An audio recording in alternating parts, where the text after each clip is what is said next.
Hello there, and welcome to another Cigar Advisor Cigar Review panel, Cigar Review. I'm Gary Korb, Executive Editor for CigarAdvisor.com, and today we're going to be reviewing another new famous smoke shop private label. It's the Romeo and Julieta House of Romeo Toro. It's one of four sizes in this selection, and now let's meet the review panel. He took this job because it was geographically convenient to his home. Let's meet Jared Gulick. Hey! All right. Since he's been working from home, he does the bulk of his drinking in the morning. That's right. It's John Pulo, our managing editor. So, welcome, and guys. the bulk of my afternoons blacked out. That's fine. Day drinking, baby. So what we have here is this beautiful Romeo and Julieta House of Romeo. This is the Toro. And this is one of famous smoke shops series called the House of. So we have like House of Verona, right? House of Capulet, House of Montague, and now House of Romeo. And it was created by the Grupo de Maestros. Those guys really know their stuff, let me tell you. And they worked with Rafael Nodal on this, and he's a good friend of ours. And the cigar was made at Flor de Copan at that factory in Honduras. So it's kind of a Honduran forward kind of thing. And the fillers are Honduran and Dominican tobaccos. They love to work with Dominican tobaccos, of course. And the binder is Connecticut seed. The wrapper, which is really gorgeous, is an Ecuador Habano. So anyhow, guys, I see Jared, I think you got started on yours already. How's it taste so far? I will tell you this. It's pretty peppery up front, but from my other samples, I've noted that it smooths out pretty quickly. Okay. But it is a little front loaded. What I'm getting right now is kind of like this tangy, savory kind of flavor. It's like okay. It's hard to put your finger on exactly what it is, but I like it. You know, I really enjoy it up front. But very tangy and savory. Matter of fact, I'm picking some of that up in the pre-light, Jared. You know, even you take a cold draw, it's kind of sweet to the lips, and I think it's this. It's kind of a combination of well fermented tobacco and like this jammy berry kind of. It's not overbearing. It's not super sweet, not like fruity sweet, but it's just kind of raisiny almost. Like dried fruit, I think is kind of along that line, and I'm picking the same thing up. Yeah, I'm getting kind of a little bit of salt and a little nuttiness, actually. That's so weird because I have a little salty. I have one of yours. Sweet. I have one for my pre-light. I have one of yours, and I have one of yours. So I had sweet and nutty, and you were saying sweet, John, and Gary was saying nutty. That's well. I think what's interesting about that, Jared, is it's how we would describe it. So Gary's salty taste, I actually have written down as leather. Okay, I can see that. So it's fair. It's related, but not the same in my mind and according to my taste buds. Yeah. Well, mine's lighting up real nice. I would agree with kind of a leathery note. You know, I get that a lot, you know, in the pre-light lately. I don't know if my tastes are changing or it's just something that's consistent in a lot of cigars. And I'd agree with that little shock of pepper up front too, Jared. Oh yeah. Well, let's see if I get it. Actually, it's very smooth and creamy. I'm not getting any pepper, but you know, it's like nothing there yet. Anyhow, so now this cigar is presented in a box of 20. It also comes in 3 other sizes. It comes in a Churchill, a Magnum, which is 660. Of course, we have the Toro here, and a Robusto. So there's a size, you know, just about for every person's, you know, personality. And the price per cigar at this time is pretty reasonable. I mean, this is a Toro 6x52, right? That's under $8. It's about $7.30. So that's pretty reasonable cigar. And I'll tell you, based on my base sample, it's well worth at least $7. You're getting a lot of cigar for your money right now. Well, I'm not getting any of that. Nope, you're not getting any pepper. No, not right now. I mean, hey, everybody experiences things differently. But to give kind of a little sneak preview here, for me, what happens with this cigar is it starts out very peppery and then it smooths out. But what ends up happening is that it's still rich in flavor, but the pepper doesn't hit as hard. But what starts to really kick in is the nicotine.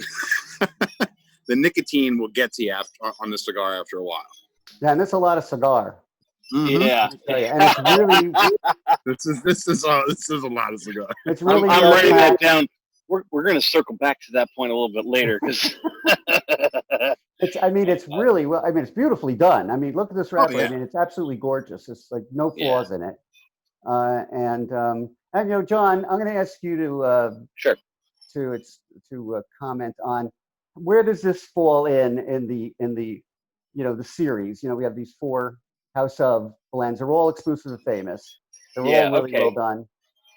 So just to give you a quick background on if you're not been exposed to our House of Romeo series, so you have probably from mellow to full. You start off with the House of Capulet, that's in Ecuador, Connecticut. After that, kind of in the middle, both are medium bodied. You have the House of Montague, that's got a Maduro wrapper on it, and then there is also the House of Verona. And that's the one with the blue band. Those are probably both medium-bodied, kind of a little bit different from each other. The one has more of a Maduro bite, whereas the Verona has, I think, probably a little more savory taste to it. And then, in my opinion, this one kind of comes in on top as far as strength and body-wise, and actually volume of flavor too. So, yes. And I think a lot of that is that Habano wrapper, Gary, that you were talking about at the beginning, because this, what's really interesting, and one of the things I will say up front is you had done an article a while ago about naturally sweet tasting cigars. You should add this to the list because there is a sweetness. You almost taste it on your lips. It's not artificial. It's 100% natural, but it is the tobacco just speaking. And it is this sweet, savory, like it starts with that berry taste at the beginning, that jam taste at the beginning, and just kind of stretches out through the whole thing. The finish is a little bit shorter than I would like. If it went on longer, it would really be great. But there's this thread of sweetness that goes on from start to just about finish of the cigar. So I would put this House of Romeo in that list of naturally sweet cigars. It's definitely the most refined of the blends. I mean, they're all really well done. I think. Yeah, the Verona has the San Andreas wrapper, but go ahead, Jared. What did you want to say? Well, actually, now I'm glad that you did interrupt me because now there's 2 things that I want to comment on that Poole said. One is that he talked about the finish, and I'm glad you brought that up because to me, it's almost got this. You said it's naturally sweet, and it's almost got this like floral, sweetness to it, a little bit of. I don't want to say it's grassy because it's not grassy, but there's a slight grassiness to it. But it just gives it this kind of almost Cuban quality to the smoke. And I stole my thunder. Yeah, sorry. But when you said they saved their best for last, perfect, because I noted in my write-up that this is my favorite of the series by far. Interesting. Okay. It's a mood thing. I mean, I really enjoy the Capulet a lot because it's kind of got that creamier, more mellow character to it. And sometimes you're just not in. I mean, look, you were right when you said nicotine before, because this thing, towards the end, spoiler, it kind of blows the doors off. It really kind of ramps up, and then all of a sudden it's you kind of don't realize it, but it's grabbing you by the collar and giving you one of these, and it's full for a Romeo, especially, and it's there's a nice. The nice thing is there's now a wide selection of things to choose from in this house series, bookended by Capulet and by Romeo. And if you're looking for something in between, you have a couple of choices, which is what a good portfolio really deserves. Yeah, no, it's really terrific. And the other thing I noticed is I did get the peppery shot.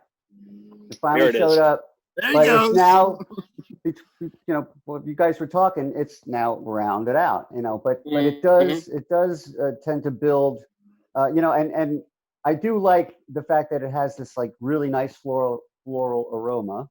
You can say that. Yeah.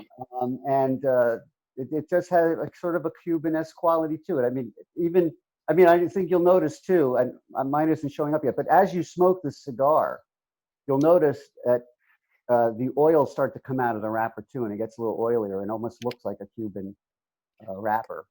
Well, did you notice if you look at it really close, there's actually a lot of tooth on this wrapper too. It's very fine. Yes, it's very fine, but there's a lot. You're right. Yeah, but there is a lot. You know, there's a couple of those chestnut-looking streaks on it, but I mean, it's got good color. You know, not a ton of veins or anything like that. But what really caught my eye was the fact that if you look close, there's a lot of tooth to it, and I think that's where that flavor and those oils, especially Gary, exactly that you're talking about. Yeah, definitely. And look at the burn. I mean, anybody got an ash to show there? This is just a little bit. Good. Yeah, see, Jared and I seem to be at the same spot. It's just a really well made smoke. And Jared, what are you smoking? What are you drinking with your smoke today? What do you got? Oh, I just paired it with some soda today because, like I said, it's a bit feisty, so I like having something sweet with a pretty feisty cigar. So, all right, John, you got anything with you there? I do. You know what? This is on a hot night.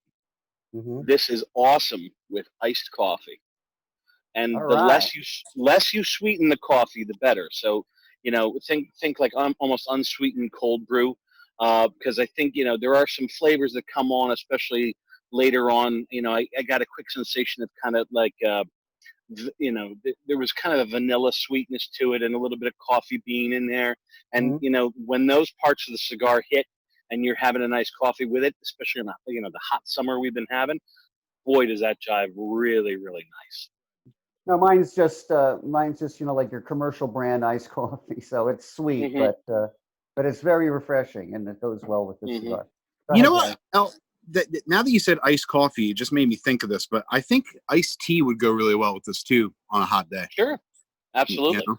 Yeah. So like I would say even again, an unsweetened, you know. Well, exactly. A more of a naturally brewed tea as opposed to like one of the ones you get out of a can or something like that. Yeah. But, you know, one that you might, you know, steep some tea bags yourself and, you know, and do it up to how you like it. But I would say this too. I would experiment, try both, but don't discount the sugar because, like I said, with a soda, this is excellent with a soda. You know what, though, dude? The cigar, in my opinion, is sweet enough that if you start adding anything else that's sweet to it, I mean, you're almost, you know, going overboard in a lot of ways. It's just, it's just that naturally, you know, tasty that I found, again, your mileage may vary. I found I didn't need it. It works, man. Yeah, I could see that. It's very well balanced in that sense. Jared, what flavors are you getting right now? Just want to do comparisons. It's definitely on like the earthier, woodier side. Yeah. I'm not getting. I know Pulo was talking about getting some of that coffee. I don't think I got any coffee notes off of the cigar at any point, but I can see where he's coming from because sometimes earthiness and coffee, like it's kind of like what he said about leather and salt. They're kind of like, you know, bedfellows, you know, where they just they have a lot in common. But it's been a very consistent cigar through all the samples that I've had. Just mostly earth, wood, and some grassy, like very light grass and floral notes. And that with this kind of tangy savoriness that kind of just sits in the background all the time. Yeah, I'm getting a lot of the same thing. I'm getting a little bit of that earthiness, some I guess like a cedary kind of a note, sweet spice, I guess I like to call it. And I'm not getting, well, I don't want to say coffee flavor because I am drinking iced coffee, so that might, you know, negate that. But it's really delicious, you know. And this is the first time I've had one in the, you know, we're doing this late in the morning. I've only had these in the evening, and I'll tell you, I guess you could smoke this any time of day, you know. So I don't know. Well, I was gonna say I don't know if my ticker is appreciating it as much at 10 a.m. as it was at 7 p.m. You know. Yeah. But so I could stop saying 7 a.m. I mean, you know. Yeah. Well, you know, it's funny, Jared. You had mentioned before nicotine, and I said let's come back and circle back to that conversation. Yes. Okay. You know, so one of the interesting observations I had about the cigar was, you know, there have been some Romeos that have come along lately, and I'll excuse the Connecticut Nicaragua because that's not really part of that discussion. But I'm talking the 505, the Romeo Esteli, you know, some of these other Romeos that have a lot of zip to them, right? Yeah. And they've kind of capitalized on the peppery part of the flavor profile. But and you know, while the House of Romeo is in that style, meaning more robust, you know, this one has more of a meatiness that I would usually reserve for talking about undercrown sun grown. I would reserve for talking about Monte Cristo Espada. You know, this one kind of hits all that for me. That it's got more of a let's just say as things move on, you know, this Toro has the right amount of gut punch that you like when you're having a good, solid, satisfying smoke, and you want, you know, you want to be done and kind of feel it. That one, this one provides it. I said in the write-up, it's kind of like sticking your finger in the socket. You know, you're gonna know you're alive when you're smoking this. You're gonna know you're alive. You know, I don't know. I think you guys are over, you know, characterizing it. I think so. It's not. You're making it sound really, really strong, and it's not that strong. It's it's not. Well, no, it's full flavored. That's the thing. It's not that it's strong. It does have a nicotine kick. I mean, look, if you put this something against, you know, a Nicaraguan puro, like something out of Hoya, right? That's a totally different discussion. And again, I think those flavors are different, you know, but I would not be lulled by you know, into a sense of security just because it's naturally sweet, that this doesn't have some serious gusto by the time you get to the end. Right. Yeah, I mean, and I you know, just tried, but yeah, go ahead. Gary and I just keep talking at the same time. I'm sorry. I know, it's funny. What I was going to say is I'm glad you made the point of, you know, the correlation to Nicaraguan cigars, because on paper, to probably I would say more of the novice smoker, you're going to see Honduras and Dominican Republic. And a lot of those people forget Honduran tobacco is no joke. You know, a lot of people think, oh, if it's strong, it's got to be Nicaragua. Well, you know, in recent years, even there's been strong stuff coming out of the Dominican. There's always been strong stuff coming out of Honduras. So, you know, it's one of those things where, like I said, I think on paper you could look at the blend and be like, oh, this is going to probably be medium plus. And I think Gary does have a good point. We may be overdoing it a little bit, but I think for the blend, for what it is, it's strong for those type of tobaccos. Yeah, no. What I was getting at too is that I like to, you know, I would describe this cigar as like what I call dark and chewy.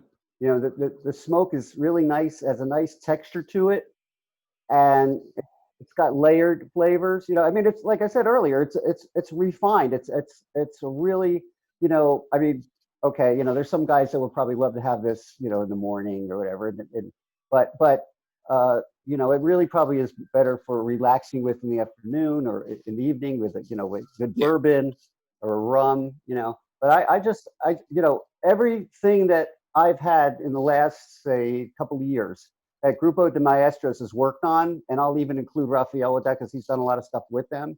I know Rafael is big on aroma, you know, and I know he likes that kind of Cuban-esque kind of, you know, that chewiness that I was talking about. And they just really know their shit, you know. I mean, I trust them, you know, to make a really fine cigar, and I'm really glad that we got this one. Right. So, what would you characterize the aroma as? Because, you know, it passed the test. You know, my wife said she liked it, and my kid said it didn't smell like farts. So. That's great. Kids have such innocence, man. It doesn't smell like farts. Yeah, well, that's the litmus test. I happen to find it particularly woody, a little bit of hay. Both were very light, but it kind of takes on a more peppery aroma as it develops over the course of the smoke. Is anyone getting any of that pepper still? I mean, I'm not getting it at all now. Only through the Retro Hill.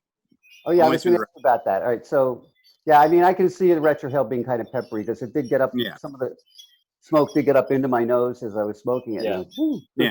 So, And it's pretty crisp too once it gets up there. Yeah. Sure. Well, the other good thing about this is what Famous did was they not only sell it in a box of 20 and 5-packs, and of course singles, but you can also buy it in a 10-pack. So that's we don't do that too often. So I thought that was a good marketing move, you know, on their part. Yeah. So if you just want 10, you know, this is definitely a box buy though. This is a box. Oh yeah, and I'll tell you another thing. As good as it is now, try it in about 3 to 6 months, man. And it will settle down a little bit too. I think it'll settle down. Yeah. I mean, there's a beautiful cone on here. I mean, it just everything is just spot on with the cigar. I mean, I've been recommending it a lot actually. Really? So, okay. Yeah, it's really a class act. You know, I mean, they're all good in the line, and I'm glad that there's something for everybody in the House of selections. You know, I think the Capulet is probably the biggest seller. Is that true, John? I think you have more. Well, you know, it's interesting. We had done some research a while ago for primings and found that the most often purchased cigars have a Connecticut wrapper. Really? So, you know, even though, you know, everybody says, oh, I really like Maduro, you know, oh, Habano is this. There are more Connecticut cigars purchased than any other type of wrapper. And that includes Ecuador, Connecticut, Connecticut Shade, Nicaraguan, Connecticut, you know, et cetera. But if you put it all together, so, you know, that also accounts for grouping all Maduros together. You know, if you have Connecticut broadleaf, if you have Pennsylvania broadleaf, if you have Brazilian Maduro, you put all those together, there are still more people buying Connecticut cigars than are buying Maduro cigars. Not That's that, fascinating. You know, it's really interesting, and you know, I think everybody's just like, oh yeah, everybody loves Maduro. Well, not everybody. Actually, more people smoke Connecticut cigars. But you know, it's funny because since you know, cigar smoking became popular, and of course, most of the cigars early on were, you know, mostly Connecticut wrap, Connecticut shade, and that it's so funny with all of these full-bodied cigars and these Maduros and the San Andreas Maduro and the, you know, the Nicaraguan Habano and the Corojo, and it looks like, you know, Connecticut is just it just never has lost its footing. Yeah, it's always had its audience. How I would put it is that everybody puts the strong cigars on Instagram and then quietly orders the Connecticut. Very good. That's true. I have to check with Kevin Gettin about that. There's nothing wrong with that. There's nothing wrong with that. Yeah, we're all posers at some point. You know, it's hey man, you know what? It's good to have a well-rounded humidor. You know, sometimes you know, even in the afternoon or in the evening, I'll like a Connecticut, something mellow. Yeah. Just because that's what because you know, how much is cigar smoking dependent on your mood or depending on the conditions? You know, and totally. I mean, you get a hot, gross night like it was last night, and I really don't feel like, you know, smoking some power-dripping Nicaraguan, you know, Honduran puro or something like that. Something that's a little more balanced and maybe a little more easygoing on my, you know, sensory system would be, you know, a little more welcome. Oh yeah, you know, when it's nasty at night, like you were just talking about, I pull out Connecticut's all the time. Yeah. You know, that's interesting. It's the right thing to do. Well, since we're on the topic of wrappers, you know, Ecuador Habano, I was never a big fan of Ecuador Habano. It was always too spicy for me, and I think a lot of them generally are. But I don't know if it's just the core blend, you know, maybe it's the binder, you know, the Connecticut seed binder. But this Habano is, you know, top grade. I mean, you know, I like Ecuador Habano Rosado a lot. But this is just terrific. I think it's getting some influence off of that. You know, we don't know, so I'm guessing, but I wouldn't be surprised if the binder was broadleaf, because I'm getting some of those do an operation on it. Yeah, well, I'm pretty good, but I'm not that good that I could look at it and be like, that's what that is. But no, you know, you have to cut it. I wouldn't be surprised if it's broadleaf, but I think you know, there's that age-old you know, debate of how much percentage of the wrapper gives. Is it 80%? Is it 60%? Is it 10%? You know, but I would say that the binder is influencing the cigar more than we probably realize. Interesting. Okay. All right. Well, I'll have to talk to Mr. Nodal about that next time I speak to him. Yeah, ask him. Ask him about that. Well, but, if this is out of the ordinary, Gary, from what you expect from an Ecuador Habano, I tend to personally like it. It's probably one of the sweeter cigars I've had in a long time, and just there's some really neat flavors coming through. Like there's this kind of a cookie thing that shows up every once in a while. I mentioned vanilla before, so if you put those together, it's kind of like a vanilla wafer. That sweetness that runs through there. Again, I don't know. I know I can't shut up about it. It does get a little bit darker towards the end. Some of that sweetness burns off as we get a little closer to the end. Like I said, the aroma is more peppery. I think the sweetness turns more in the molasses direction. That kind of thing. So it gets a little darker, a little spicier, a little bitier, like think spicy cedar. But they're really satisfying flavors, and it's I'm impressed. I'm very more impressed of like a brown sugar. Yeah. When you say molasses, to me it's more like a brown sugar. Anybody get any a dried fruit note? Actually, yes. And I'll tell you what, if you take, I'm looking at my old notes here.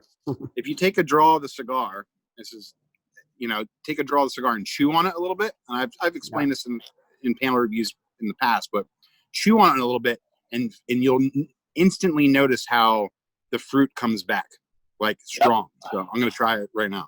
I just did it. And what's interesting is while Jared does it, if you chew on it, you'll notice that it starts getting that tangy on the sides of your tongue, right? Yeah. And what's cool about doing that is for those people who, they can't wrap their brain around how to retrohale, you kind of accidentally do it a little bit when you chew on the smoke. It kind of forces some up through your nose. So if you've never been able to do that, try that. And I'm sorry if it's your first time, that's going to be that's going to be a wake-up call, but it's a way to do it, kind of the poor man's retrohale, I guess you could say. Well, I tell you, I think it's really been consistent. And it's just really, really smooth and creamy. And I like a smooth, creamy smoke. Let's since we're on the topic, sort of, who is this cigar for? I mean, who would you recommend this to? Jared, we'll start with you. Well, I wrote in my write-up, beginners need not apply, but it'll be waiting for you when you get there. I do think that this is for a veteran palate. I think that even though I think that a beginner probably could smoke this after a full meal at night. I shouldn't even say a beginner. Someone, an intermediate smoker could do that. I think you need to have a developed palate to truly appreciate this, because there's a lot going on, that there's a lot of subtleties to it that you could miss if you're new. And I think it just might kind of blow you out with the pepper and be too strong for you, or not with the pepper, but I mean with the strength and the body. So I think newer smokers probably not definitely experienced palates. Okay, John? Okay. I would say it's fuller, but I found it to be a little more approachable. Just know what you're getting into. If you are an occasional cigar smoker, right? A couple cigars a month, smoke the Capulet first, then work your way up to this. If you're a somewhat, it doesn't even have to be daily, but if you know your way around the humidor a little bit, I think you'll appreciate a lot of what's here. You may not be able to pick out all the flavors, to Jared's point, but I think you'll be surprised by the few that are very, very obvious, and you will like them. And if anything, it's a good trainer to help you start maybe to pick out some of these different flavors, because that's a good point.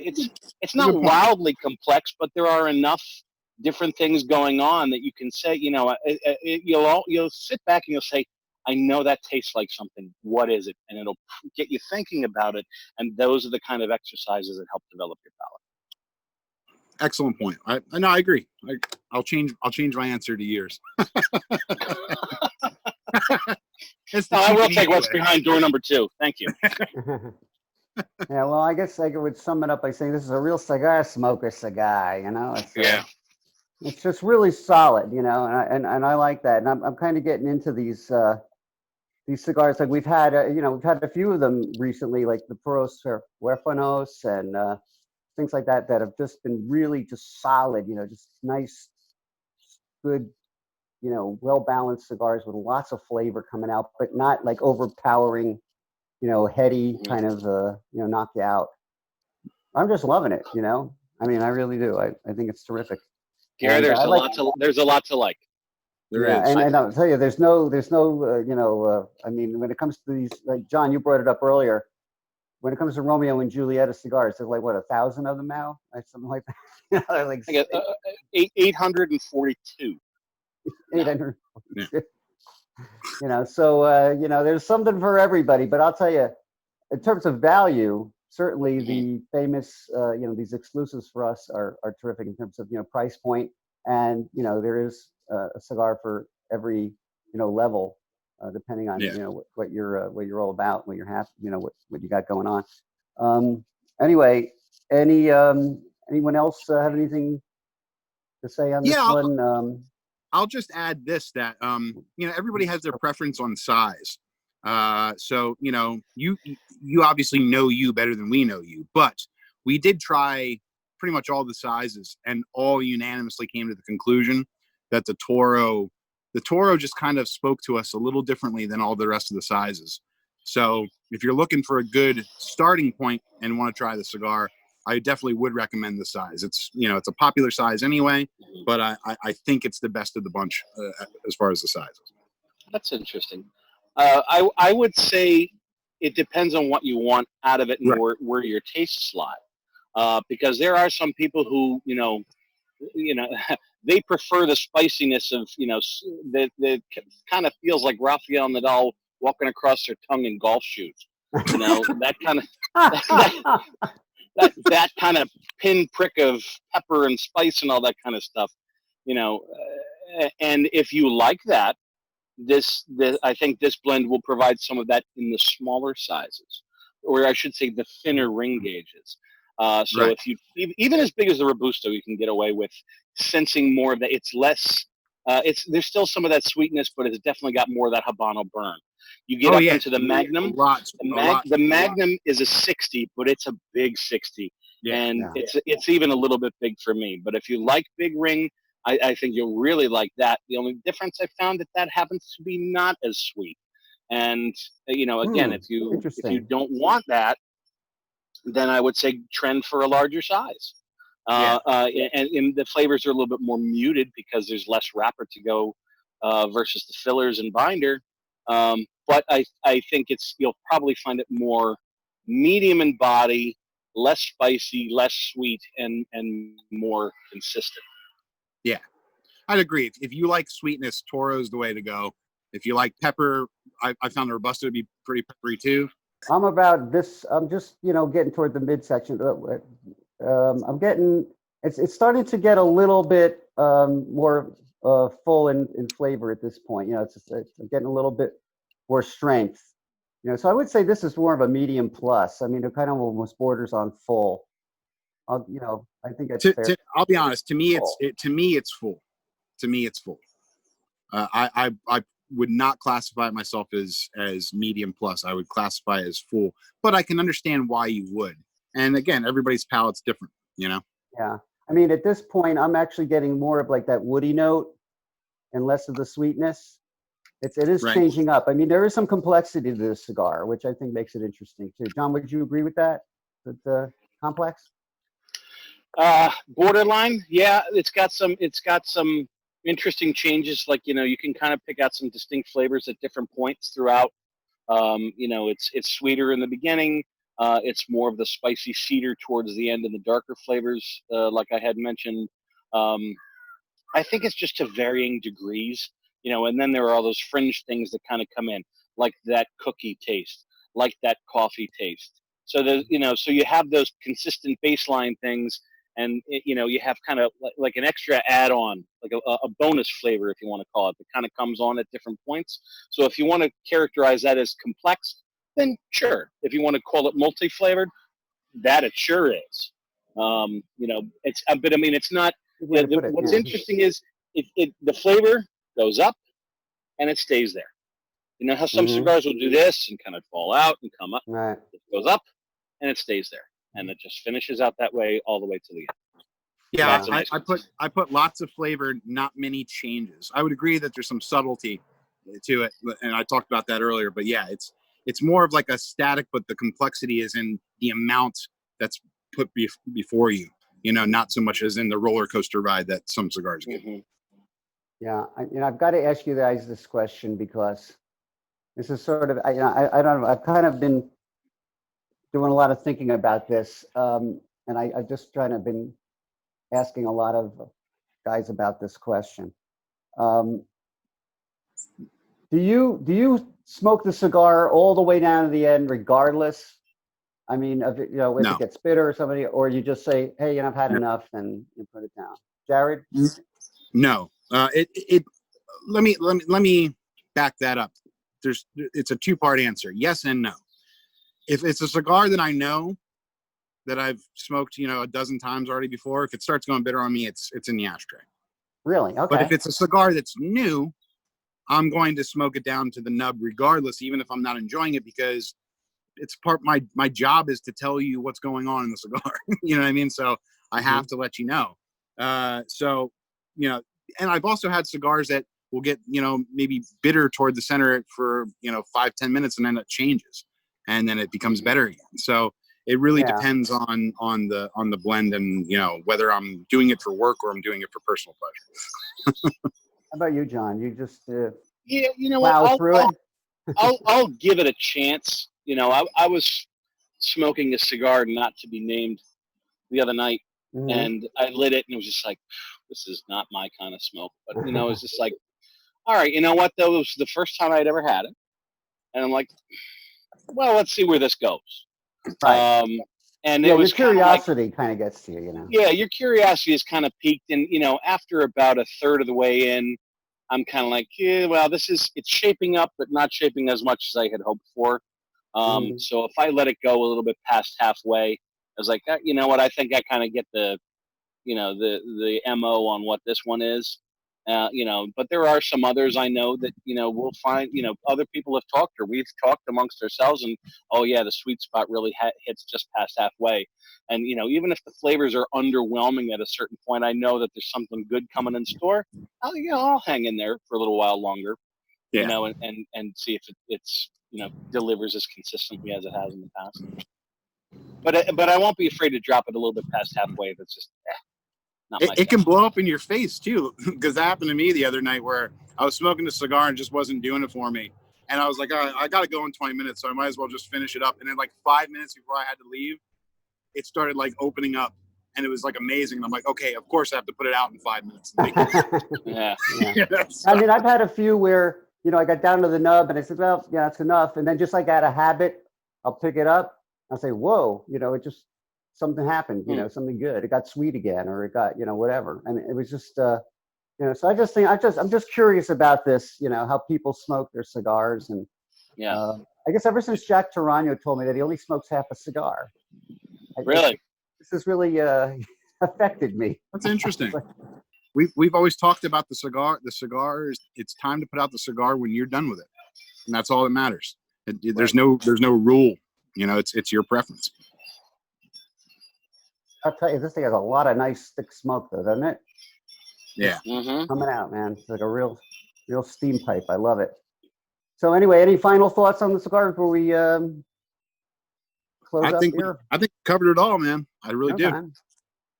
All right. Well, anyway, I think this is a real winner. It really is. This is the Romeo y Julieta House of Romeo Toro. It does come in 4 sizes. Again, there's the Churchill, and then there's the Robusto and the Magnum, if you like the big sizes. And that all of these cigars are exclusive to Famous Smoke Shop, and they can be found at Famous Smoke Shop along with all the other Romeo and Julieta cigars. And please, when you go on to famous-smoke.com, sign up for those catalogs and make sure you get a catalog because it's free and it's got some great deals in it. And of course, for more wonderful cigar advice and information, follow us on cigaradvisor.com. And sign up for our emails because we really got some good articles coming up. I know Jared and John got some good stuff coming up in the next few weeks. And make sure that you also follow us on Facebook and Instagram and Twitter. And if you're watching this on YouTube, like this video because we like you. And the, you know, you also want to make sure that you sign up for notifications. And that's, I guess that's about it. So thanks for watching. Jared, thanks for coming on. John, thanks for coming on. It was a blast as always. And I think this was a great smoke, great experience. And we hope that people watching get to try the cigar. So thanks for watching again. And we'll see you next time when we do our next review. Happy smokes.